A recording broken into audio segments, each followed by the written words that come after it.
Good morning, class. Hello, everyone. I am Dr. Sanghamitra Rathore, Assistant Professor.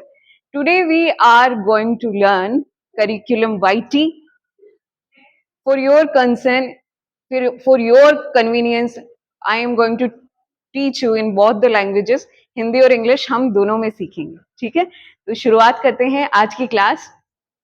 आज हम सीखेंगे curriculum वाइटी या resume क्या होता है, ठीक है? आप किसी भी जॉब के लिए जाते हैं तब आप पहले अपनी जॉब एप्लीकेशन जब आप अपनी लिखते हैं तो उसके साथ आप अपना करिकुलम वाइटी भी तैयार करते हैं. आपकी जब ग्रेजुएशन हो गई, आपकी पोस्ट ग्रेजुएशन हो गई, आप जॉब की नीड में हैं, तो जॉब्स आप इंटरनेट पे मिल जाती है, आपको न्यूज़पेपर के थ्रू मिल जाती है ना?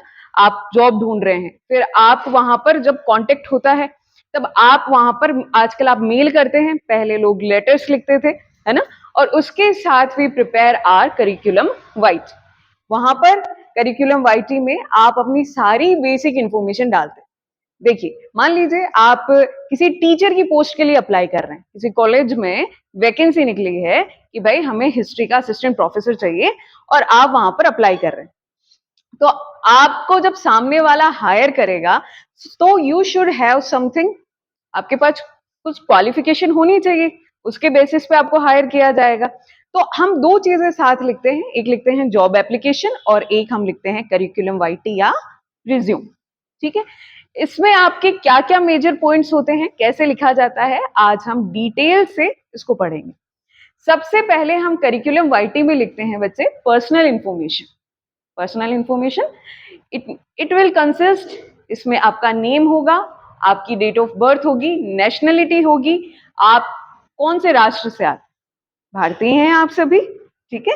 फिर हम इसमें आपका एड्रेस और आपकी कॉन्टेक्ट इंफॉर्मेशन कि भाई आपको अगर जॉब मिल रही है तो the person who is offering you job will contact you. तो कांटेक्ट करने के लिए आपको चाहे आपका मेल हो, चाहे आपको कॉल करना हो या आपको कोई लेटर भेजना हो, ज्वाइनिंग लेटर, अपॉइंटमेंट लेटर, जो भी, तो आपको आपकी कांटेक्ट इन्फॉर्मेशन डालेंगे. उसके बाद में हम इसमें मेंशन करेंगे आपकी एजुकेशन. आपके पास एजुकेशन क्या है, आपकी जब कोई आपको जॉब देगा तो वो आपकी एजुकेशन तो जानना चाहेगा कि आपका स्पेशलाइजेशन किस सब्जेक्ट में है ना? तो इसमें आप अपनी सेकेंडरी एजुकेशन, आपकी 10th की एजुकेशन से लेकर आपकी जो हाईएस्ट डिग्री है वहां तक का सब कुछ आप मेंशन करेंगे, ठीक है? इसके साथ में अगर आपने कोई डिप्लोमास किए हैं, आपने कोई कोर्सेज किए हैं, आपकी एजुकेशन से रिलेटेड सारा मैटर हम इसमें पढ़ेंगे. फिर आपका आता है एक्सपीरियंस. एक्सपीरियंस कि आप जिस पोस्ट के लिए आप अप्लाई कर रहे हो, क्या आपको उसका एक्सपीरियंस है? भाई आप अगर किसी को कोई काम देंगे, अगर आप अपने घर पे रंगाई पुताई भी करा रहे हैं, कलर पेंट भी करा रहे हैं, तो आप चाहेंगे ना कि भाई मैं किसी नए आदमी को थोड़े पकड़ाएंगे. आप चाहते हैं भाई जो कोई अच्छा काम करना आता हो मैं उससे करवाऊं.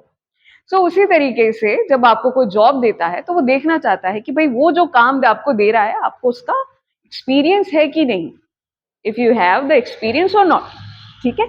इसमें आप वो मेंशन करेंगे. फिर स्किल्स, कोई भी काम होता है ना, कोई भी काम होता है तो आपकी स्किल्स तो जरूरी है.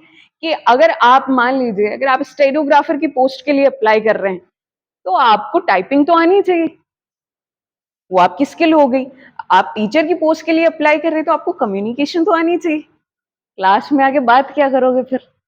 नहीं नहीं, मुझसे तो नहीं हो पाएगा. बच्चों से ज्यादा अगर आप बच्चों से कनेक्ट नहीं कर पाएंगे तो क्या पढ़ा पाएंगे?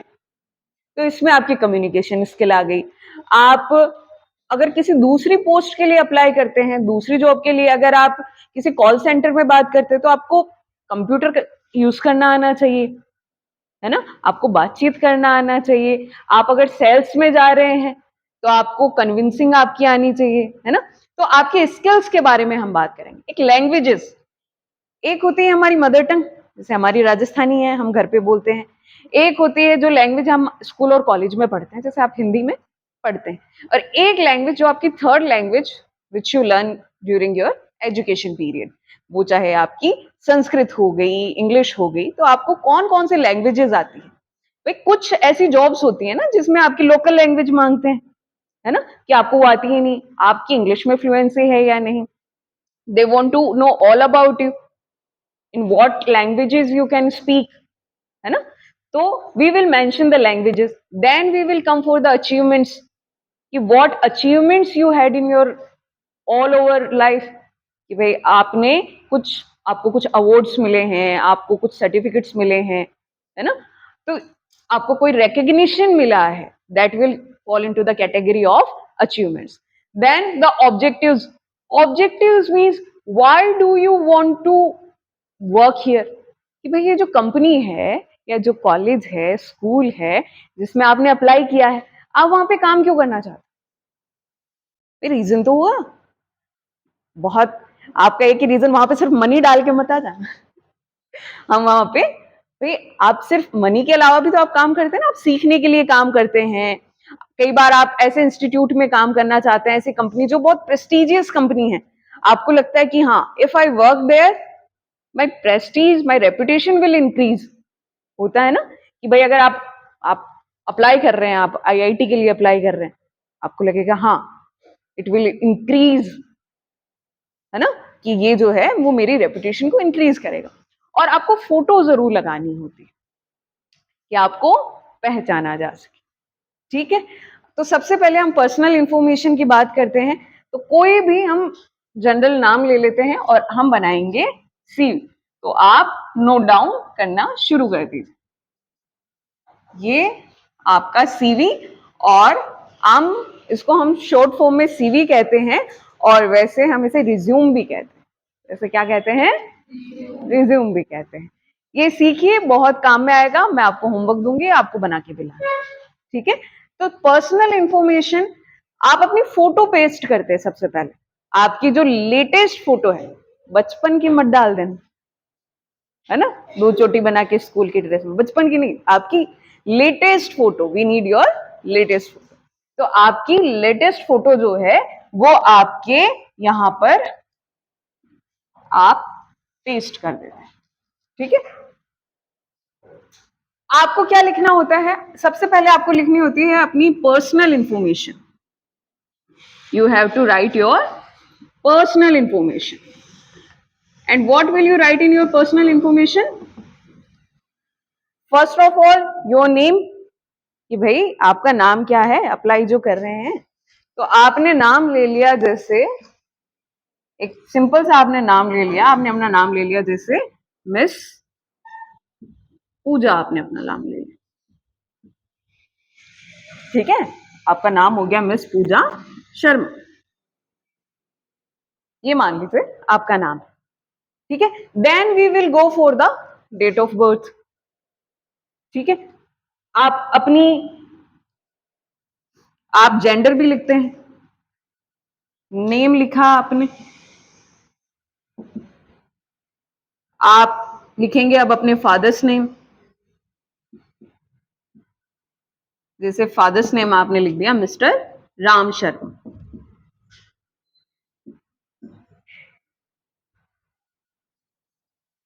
ठीक है, जेंडर आपने लिख दिया फीमेल। पूजा शर्मा फीमेल ही होगी ना, ये आदमी का भी नाम हो सकता है, पता है? चिंकी, स्वीटी। तो मिस पूजा शर्मा, जेंडर फीमेल। फिर हम डालेंगे बच्चे डेट ऑफ बर्थ, कि आपकी डेट ऑफ बर्थ क्या है। डीओबी हम इसको शॉर्ट फॉर्म में बोलते हैं। डेट ऑफ बर्थ हो गई आपकी, जैसे मान लीजिए पूजा जी की डेट ऑफ बर्थ हो गई, आज तारीख है, बर्थडे कर देते हैं 24/04, और इनकी डेट ऑफ बर्थ कर दी हमने 1995 कर दी जैसे। ठीक है, डेट ऑफ बर्थ आ गई। उसके बाद में हम क्या डालेंगे? एड्रेस हम लोग मेंशन करेंगे कि इनका एड्रेस क्या होगा। अब एड्रेस मेंशन करना क्यों जरूरी है? कि भाई ये जो रहने वाली हैं, कहाँ की रहने वाली हैं, अगर लोकल हैं कि कहीं बाहर की रहने वाली हैं। प्लस अगर आपको बाद में कांटेक्ट करना है, थ्रू द पेपर सेंड करना है, तब एड्रेस चाहिए होता है। We need address, so we will write the address here. And for example, house number 165, French colony,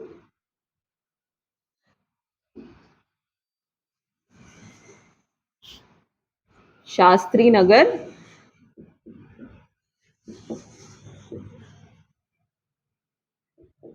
Jaipur, it is her address. ये पूजा शर्मा का एड्रेस हो गया। उसके बाद में हम लिखेंगे कॉन्टेक्ट इंफॉर्मेशन। देखो बच्चे, पहले के टाइम पे ये होता था कि सिर्फ आपने अपना एड्रेस डाल दिया, तो लोग क्या करते थे ना कि लेटर लिखते थे, अपना सीवी बना के जो भेजा, और उसके बाद में वेट करते थे कि हमारे पोस्ट आएगी। लेकिन आजकल ईमेल के थ्रू आ जाता है, आपके फोन के थ्रू आ जाता है। तो लास्ट में, अच्छा दिख नहीं रहा पीछे, यहां लिख दूं, बाद में मिटा देंगे इसको। चलिए आ जाइए कॉन्टेक्ट। अब कॉन्टेक्ट में आप क्या डालेंगे? नंबर। तो जैसे आपने नंबर डाल दिया, कुछ भी, हम यहाँ रैंडम नंबर डाल देते हैं, 9829153627। ये फोन नंबर हो गए। और आजकल क्योंकि बच्चे अधिकतर आपके जो सीवीज हैं हम लोग मेल करते हैं, तो हम डालेंगे अपना ईमेल एड्रेस। ठीक है, तो ईमेल एड्रेस मान लीजिए हमने लिख लिया पूजा शर्मा 01@gmail, ये जगह कम है, नीचे लिख देते हैं gmail.com। It's our email address. ठीक है, यहां तक आया समझ में? पूछना है कुछ? कुछ पूछना है? पूछना है? सो whenever we write our personal information in curriculum vitae, the first thing we write is our personal information। कि भाई आप कहीं पर भी जाते हो, पहले अपना इंट्रोडक्शन तो देते हो ना। तो सामने वाला, if he is offering you a job, he want to know something about you, कुछ तो जानना चाहेंगे कि आप कौन है, कहाँ से आते हैं। ठीक है, तो इसके लिए यहाँ पर हमारी जो भी बेसिक इंफॉर्मेशन थी वो हमने दे दी है। आपका नेम हो गया, फादर्स नेम हो गया, gender, date of birth, address, contact and email address. ठीक है, आगे चले, हो गया? पूछना है किसी को कुछ? चलिए अब हम बात करते हैं एजुकेशन की। मिटा दो इसको, हो गया सभी का? Now the second thing we will see or write is education, जिसे हम लिखेंगे academic qualification। क्या लिखेंगे? academic qualification। लैंग्वेज अच्छी लिखनी है ना हमें, so we will write academic qualification। academic आपकी जो शैक्षणिक, हम हिंदी में कहते हैं, आपकी अकादमिक क्या क्वालिफिकेशन, आपकी क्या पात्रता है। ठीक है, कि भाई आप अगर किसी जॉब के लिए अप्लाई कर रहे हो, मान लीजिए जॉब है मैथ्स के टीचर की, आपने मास्टर्स किया है हिंदी में, तो मैच हो पाएगा? तो आपको उसी के अकॉर्डिंग तो अप्लाई करना है। ठीक है, आप हैं बहुत अच्छे डांसर, सिंगर, परफॉर्मर, और आप फिर जॉब एप्लीकेशन लिख रहे हैं डिजाइनर के लिए, तो क्वालिफिकेशन आपकी जॉब के जॉब प्रोफाइल से मैच होनी चाहिए। ठीक है, बहुत सारी जॉब्स ऐसी होती है बच्चे कि वो आपसे पर्टिकुलर क्वालिफिकेशन मांगती है। ठीक है, जैसे हम यहाँ पर अभी देखेंगे एकेडमिक क्वालिफिकेशन में हम सबसे पहले डालेंगे हाईएस्ट डिग्री। हाईएस्ट डिग्री, ठीक है, तो पूजा दी की मान लीजिए हाईएस्ट डिग्री में हमने मेंशन कर दिया पीएचडी। ठीक है, और पीएचडी है ये किसमें? हिस्ट्री में। ठीक है, अब कहां से की है पीएचडी? हमने लिख दिया राजस्थान यूनिवर्सिटी।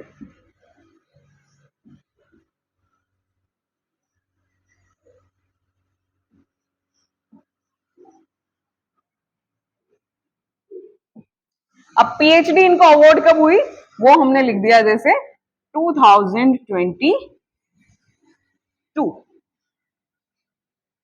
ठीक है, 23 डाल लीजिए, 2023।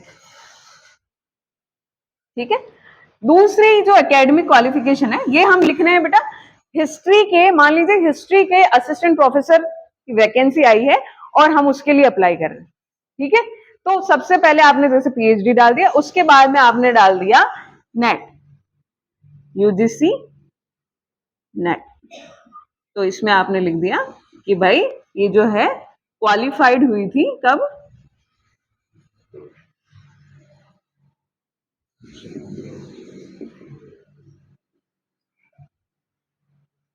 ये इनकी हो गई थी 2018,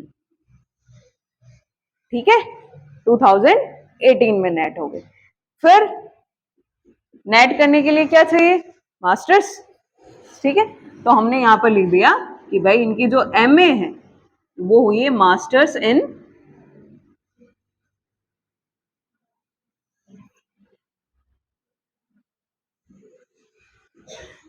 मास्टर ऑफ आर्ट्स इनकी हुई है हिस्ट्री में। ये इन्होंने की है, बिकॉज जयपुर से है तो हमने डाल दिया जैसे महारानी कॉलेज जयपुर,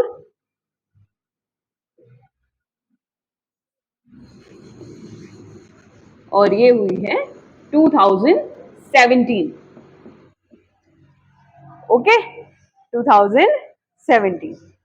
ये हो गया, दिख रहा है पीछे सभी को, मैं साइड में लिख देती हूँ, है ना।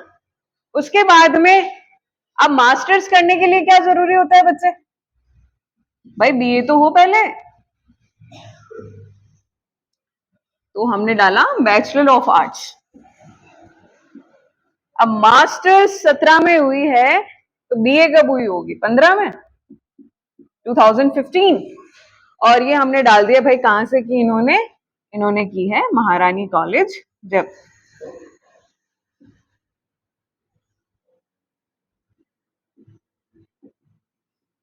यहां पर आप परसेंटेज भी डाल सकते हो, है ना, जैसे आपने यहां पर डाल दिए 76.4%, यहां पर आपने डाल दिए 82.5%। पूछते हैं ना हम लोग, अरे तेरे 10वीं में कितने आए, 12वीं में कितने आए, तो जो जॉब दे रहा है वो तो पूछेगा ही 10वीं में कितने आए, ठीक है। तो इसके बाद में ये हुआ है, तो अब higher secondary education, senior secondary education, ये मान लीजिए इनकी हुई है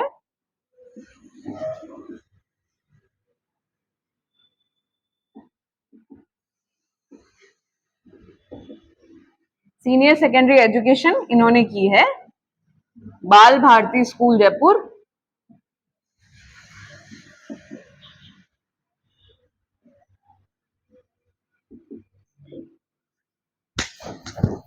ठीक है। अब आप यहां पर बोर्ड भी मेंशन कर सकते हैं कि भाई इन्होंने मान लीजिए राजस्थान बोर्ड से की है तो आरबीएससी, ठीक है। और परसेंटेज हमने लिख दिए कि 12th में इनके परसेंटेज थे 86%, हो गया, समझ आ रहा है। आपको क्या करना है कि आपकी सबसे पहले आपकी हाईएस्ट डिग्री अचीव हुई, उसके बाद कौन सी, उसके बाद कौन सी, उसके बाद कौन सी, ये लिख दिया। और लास्ट में हमने लिख दिया सेकेंडरी एजुकेशन। सेकेंडरी एजुकेशन कौन सी हो गई आपकी,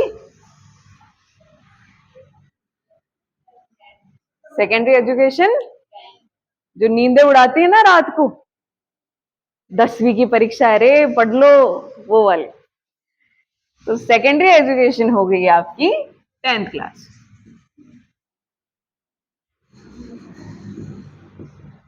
अच्छा एक बात बताओ, 10th क्लास वाकई इतनी हार्ड लगी थी या कहते हैं लॉकडाउन था, अरे वाह, फिर तो भरपूर नंबर आए होंगे, 90%, 95%। अगरबत्ती किया नहीं, थैंक यू भगवान, कुछ तो फायदा हुआ लॉकडाउन का। सेकेंडरी एजुकेशन, तो सेकेंडरी एजुकेशन, लेकिन इनके टाइम पे तो नहीं था ना लॉकडाउन, फिर 12वीं में भी लॉकडाउन था आपके, चलो 10th तो निकल गई, मैथ की एग्जाम तो लग गई, ठीक है। ये भी मान लीजिए इन्होंने की बाल भारती स्कूल जयपुर,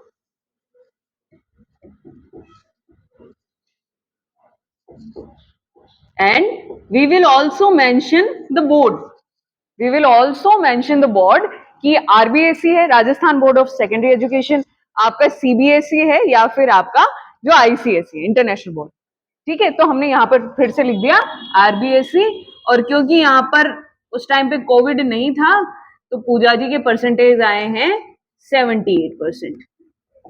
कोई बात नहीं, गार्गी तो मिल जाएगा।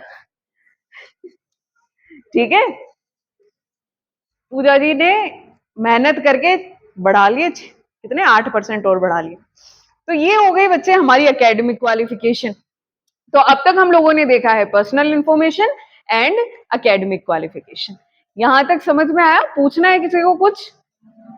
अच्छा, अब इसमें एक चीज और ऐड करेंगे हम लोग कि भाई हमने कॉलेज यूनिवर्सिटी की तो डिग्री ली, उसके अलावा हमने क्या किया? करते हैं ना आप लोग, RSCIT का डिप्लोमा करते हैं, किया है? कितने लोगों ने किया? Very good. बाकी लोग?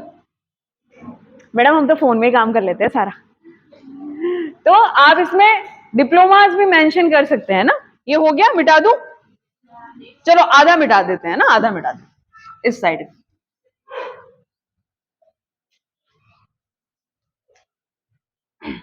अब आपने जैसे इसमें मेंशन कर लिया कि आप जैसे डिप्लोमा है, डिप्लोमा इन RSCIT, ठीक है, इसमें आपने परसेंटेज लिख दिए। कितने लिख दो, पूजा जी तो है, ठीक है, हमने लिख दिए। थोड़ा कन्विंसिंग तो लगना चाहिए, 91% लिख दिए, ठीक है। फिर आपने लिख लिया जैसे एक और इन्होंने डिप्लोमा किया है, diploma in art and history, क्योंकि हिस्ट्री के टीचर है ना भाई, हिस्ट्री का टीचर है तो ITI करके तो क्या ही करेंगे? हिस्ट्री का टीचर है तो ITI क्यों करेंगे? क्या किसमें करेंगे डिप्लोमा? Art and history. तो आपने लिख दिया आर्ट एंड हिस्ट्री, ठीक है।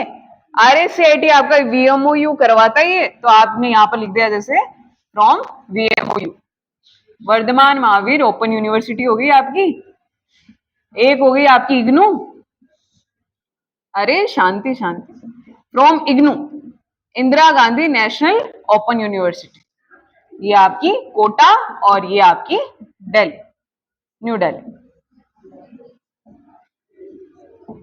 अरे अरे शांति शांति, पूजा जी की जॉब तो लगने दो पहले, आ जाओ जॉब दिलवाते हैं। अब जॉब कैसे मिलेगी पिंकी? चलो हो गया, आगे यहां तक समझ में? कुछ पूछना है? पूछना है? अरे जॉब का सवाल है, इधर आ जाओ, नौकरी दिलवा दो पहले पूजा जी को। ये हो गया, उसके बाद में we will move toward experience, that how much experience do you have in teaching. भाई कुछ ना कुछ एक्सपीरियंस तो होना ही चाहिए ना। तो अब यहां तक हो गया, इरेज कर दो इसको। ओके, चलो फटाफट देख लेते हैं, अभी टाइम खत्म हो जाए। एक्सपीरियंस यहीं पे लिख देती हूं, यहां पर आपने लिख दिया कि इनको एक्सपीरियंस है कितना? 1 ईयर, ठीक है। ये PhD खत्म हुआ 2023 में, ठीक है, 1 ईयर लिख देते हैं। तो हमने लिखा है 1 ईयर एक्सपीरियंस ऑफ टीचिंग।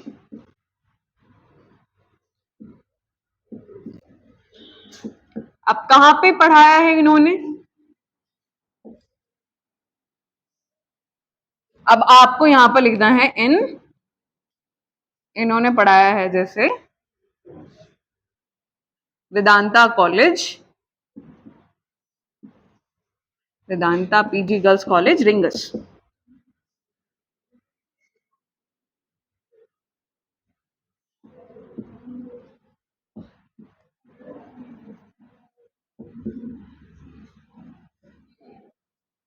क्या पोस्ट रही?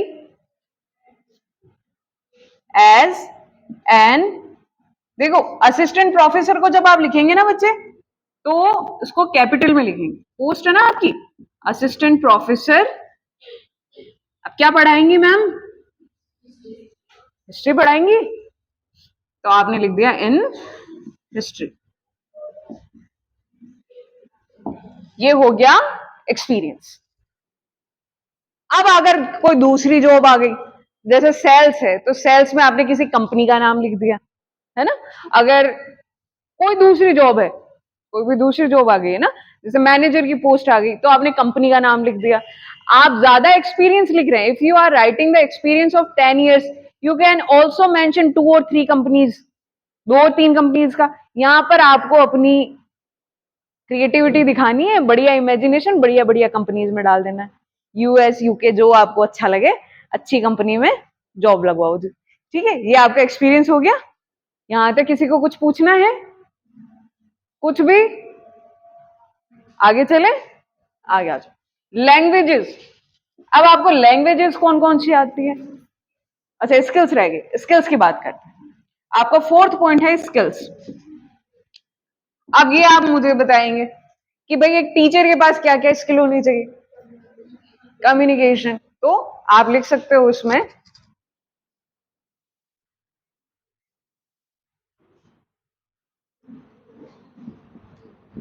एक्सीलेंसी, भाई अपनी तारीफ करनी है ना, in communication,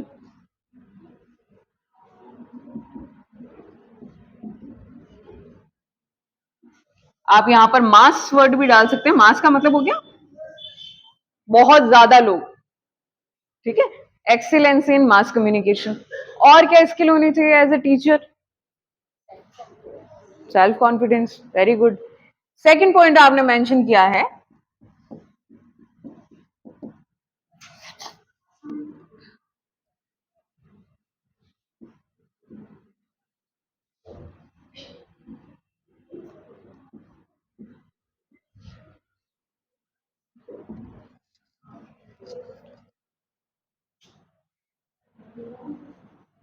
present myself in every situation।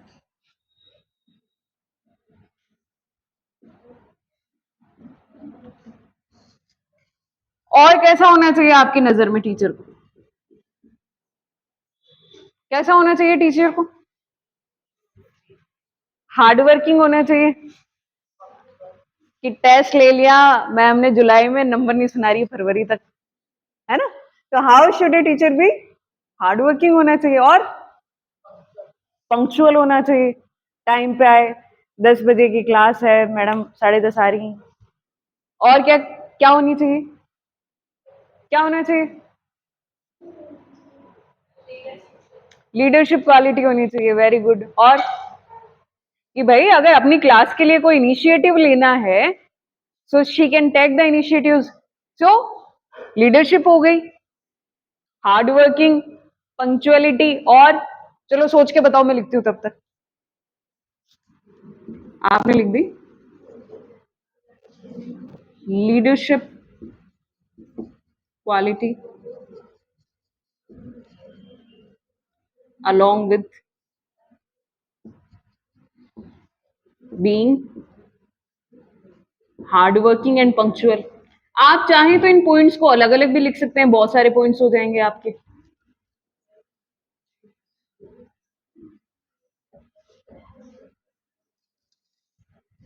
अब टीचर पढ़ा रहा है, उसको सब्जेक्ट का नॉलेज तो होना चाहिए। भाई हिस्ट्री पढ़ा रहे हैं और इनको पता ही नहीं कि खानवा का युद्ध कहाँ पे हुआ था, हल्दी घाटी का युद्ध कहाँ हुआ था, कहेंगे बच्चों क्या कराए, जान के हो गया ना, पढ़ लेना किताब। तो टीचर को क्या होना चाहिए? Good subject knowledge, good command over subject.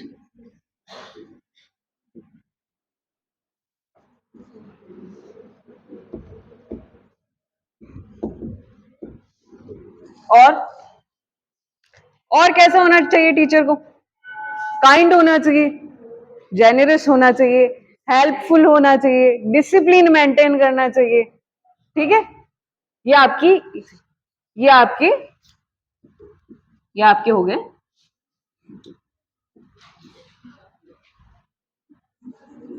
Maintain good discipline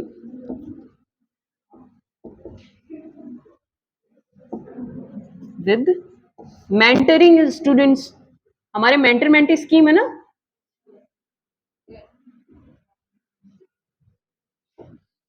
so thank you so much. आपने इतने पेशेंस के साथ सुना और समझा, समझ में आया अब तक जो पढ़ाया? पूरा तो यहां तक हमने 4th पॉइंट स्किल्स तक पढ़ लिया है। लैंग्वेजेस, अचीवमेंट्स, ऑब्जेक्टिव्स हम आने वाली क्लास में देखेंगे। Thank you so much.